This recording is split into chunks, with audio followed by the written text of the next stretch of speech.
건가요? 감사합니다. 네.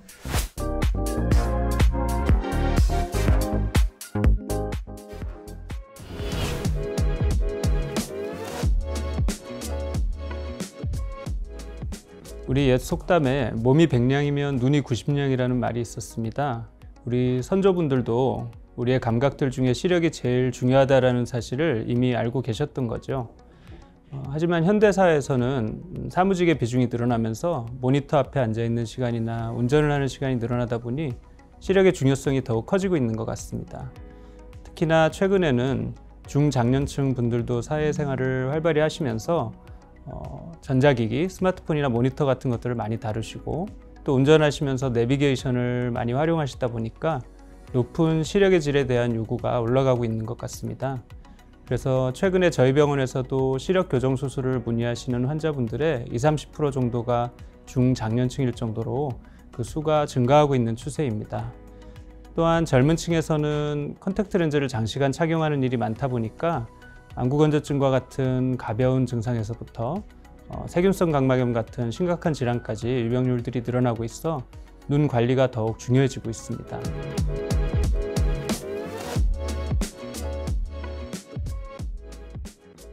시력교정술은 국내에서 한 해에 수십만 건이 시행될 정도로 비교적 안전하고 결과도 좋은 수술입니다. 하지만 이것도 수술이다 보니까 모든 불확실성과 변수들을 통제하기란 사실상 불가능합니다.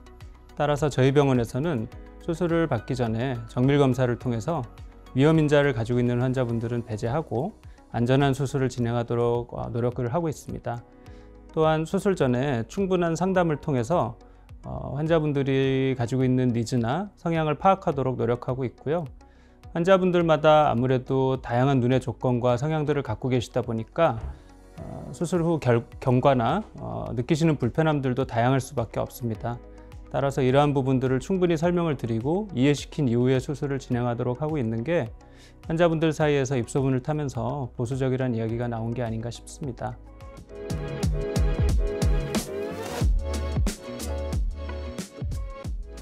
네, 수술 전 검사 중에 중요하지 않은 것은 없겠지만 그 중에서도 두 가지를 꼽자면 각막 확장증 위험성을 평가하는 각막의 두께나 지형도 검사, 그리고 또 하나는 5가지 각막 이상증을 확인할 수 있는 유니버설 테스트를 꼽을 수 있겠습니다. 시력 교정 수술도 수술이기 때문에 드물게 부작용이 발생할 수 있고요. 대부분의 경우에는 조기에 진단하여 치료한다면 호전을 기대할 수 있지만 이 각막 확장증과 각막 이상증은 치료가 매우 까다로운 질환들입니다. 그래서 수술 전 검사를 통해서 반드시 예방하는 것이 훨씬 중요하겠고요. 각막 확장증 같은 경우 예전처럼 불치병이라고 말할 수는 없지만 치료를 하여도 수술 전에 시력의 질을 완벽하게 회복하는 것은 좀 힘듭니다. 그래서 예방이 중요하고요. 각막 이상증은 조금 더 심각할 수 있는 게 아직까지는 완벽한 치료법이 없습니다. 그래서 수술 전에 이러한 유전자를 가지고 있는 분들은 수술을 받지 않도록 저희가 미리 검사를 통해서 이런 분들을 걸러내는 것이 무엇보다 중요하겠습니다.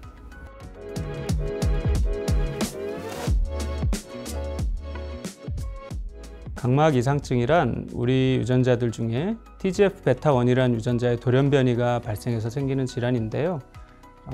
각막 중심부에 비정상적인 단백질 물질이 축적이 되면서 각막에 혼탁이 발생하고 이것이 서서히 진행하여 시력이 저하되는 유전질환입니다. 한국인에게서는 제2형 과립형 각막 이상증, 즉 다른 이름으로 아벨리노 각막 이상증이라고도 하는데요. 이 타입이 제일 많이 발견되고 유병률은 870명 중에 1명 정도로 보고되고 있습니다. 각막 이상증을 가지고 있는 환자분들은 10대에 주로 각막 혼탁이 발생하기 시작하고요. 서서히 진행해서 5, 60대 때가 되면 심각한 시력 저하를 경험하게 됩니다. 근데 예전에는 평균 수명이 길지 않다 보니까 이런 질환이 크게 주목을 받지 못했었는데요. 최근에는 수명이 늘어난 부분도 있지만 레이저 시력 교정 수술을 받는 부분들이 원체 많다 보니 이 질환에 대한 관심도가 올라가고 있습니다. 각막 이상증은 불행하게도 아직까지 완벽한 치료법이 없고요. 레이저 각막 절제술이나 각막 이식술을 통해서 일시적인 시력 개선을 이끌어낼 수는 있습니다.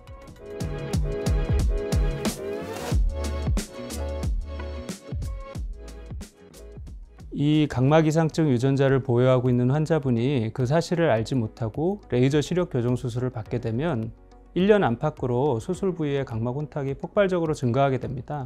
그러면 시력의 급격한 저하와 궁극적으로는 실명에 가까운 시력 손상을 유발하게 됩니다. 앞에서 말씀드렸다시피 이 질환은 완벽한 치료법이 없기 때문에 수술 전에 이러한 분들을 검사를 통해서 걸러내서 수술을 받지 않거나 조금 더 안전한 렌즈 삽입술을 받을 수 있도록 유도하는 것이 중요하다고 할 수 있습니다. 근데 사실 각막 이상증이라는 것은 외래에서 세극등 현미경 검사를 통해서 육안으로도 어느 정도 확인이 가능한 질환입니다. 하지만 병의 발병 시기나 속도가 사람들마다 다양하다 보니까 주로 수술을 받게 되는 20대 환자분들 같은 경우 드물지만 유전자는 가지고 있는데 혼탁이 아직 발생을 하지 않았거나 너무 경미해서 발견이 어려운 경우가 있습니다. 이런 분들을 인지하지 못하고 레이저 시력 교정 수술을 시행하게 되었을 때 의사나 환자에게 모두 아주 불행한 결과를 초래하게 되는 것이죠. 그래서 저희 병원 같은 경우는 레이저 시력 교정 수술을 받는 모든 환자분들에게 100% 각막 이상증 유전자 검사를 시행한 이후에 수술을 진행하도록 안내하고 있습니다. 이런 부분들 때문에 보수적이라는 평가가 나왔을 수도 있을 것 같은데 우리 소중한 눈을 생각하면 당연한 일이라고 할 수 있겠습니다.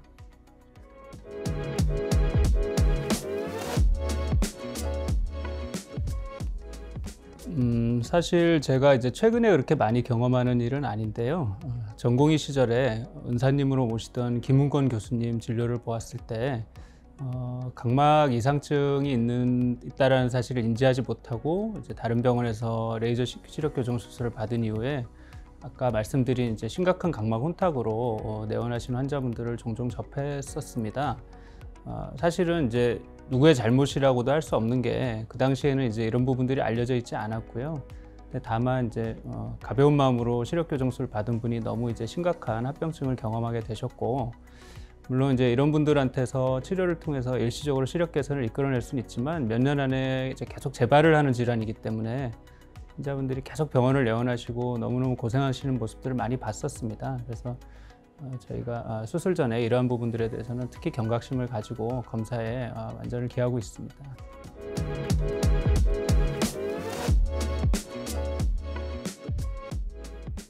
시력 교정 수술은 의사가 물리적으로 각막을 깎는 것이 아니라 레이저로 시행하기 때문에 레이저의 성능이 정말로 중요합니다.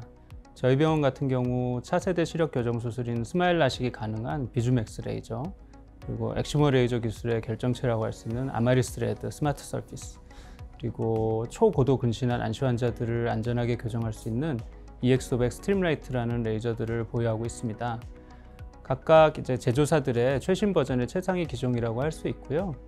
최신 레이저들일수록 절삭량이 적고 안구 추적 속도나 레이저 조사 속도가 빠르기 때문에 조금 더 빠르고 안전한 수술을 할 수 있다는 공통점이 있습니다.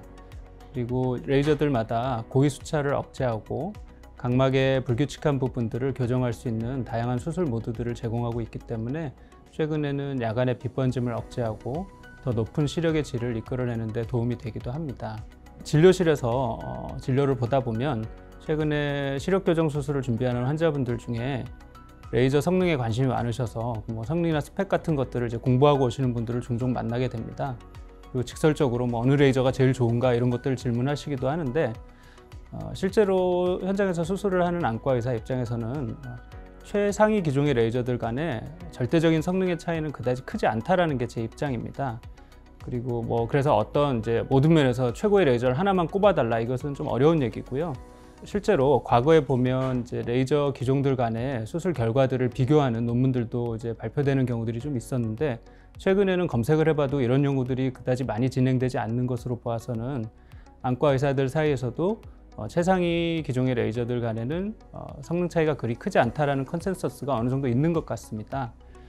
다만 레이저들마다 제공하는 소프트웨어나 수술 모드들이 다양하다 보니까 약간의 차별점들은 존재합니다.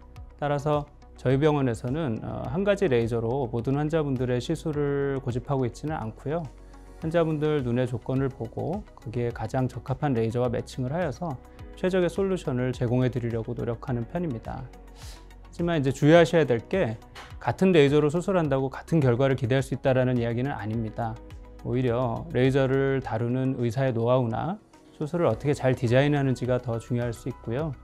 예를 들어 저희 병원에서 시행하는 TFC 스마일, 티어 필름 컨트롤드 스마일의 약자인데요. 눈물막을 잘 컨트롤해서 수술의 정확도와 예측도를 높이는 방식입니다.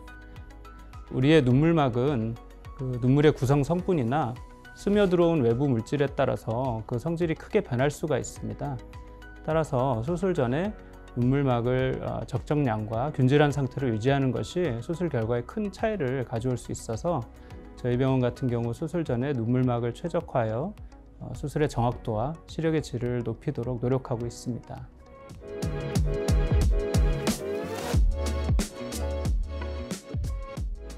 저희 수연세안과에서는 오랜 시간 동안 난치성 질환으로 알려져 있는 원추각막의 연구와 치료에 전념해온 결과 원추각막 치료인 각막내 링 삽입술 같은 경우 아시아 최다 증례, 그리고 콜라겐 교차 결합술과 지형도 연동 절삭 같은 경우 국내 최다 증례를 자랑하고 있습니다. 특히 이 중에서 인텍스링 같은 경우에는 세계 최다 증례를 공식 인증받는 영예를 얻기도 하였습니다.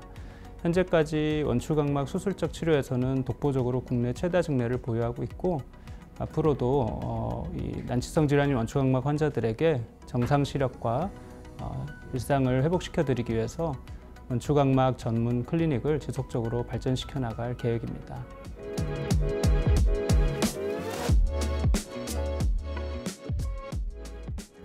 네, 맞습니다. 하지만 모든 사람에게서 그렇다는 것은 아니고요.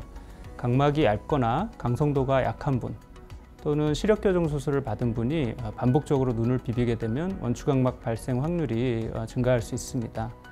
특히나 아토피성 피부염이나 알러지성 결막염처럼 기저질환을 가진 분이 눈을 반복적으로 비비는 경향이 있기 때문에 이런 분들에게서는 특히 주의를 요한다고 할 수 있습니다.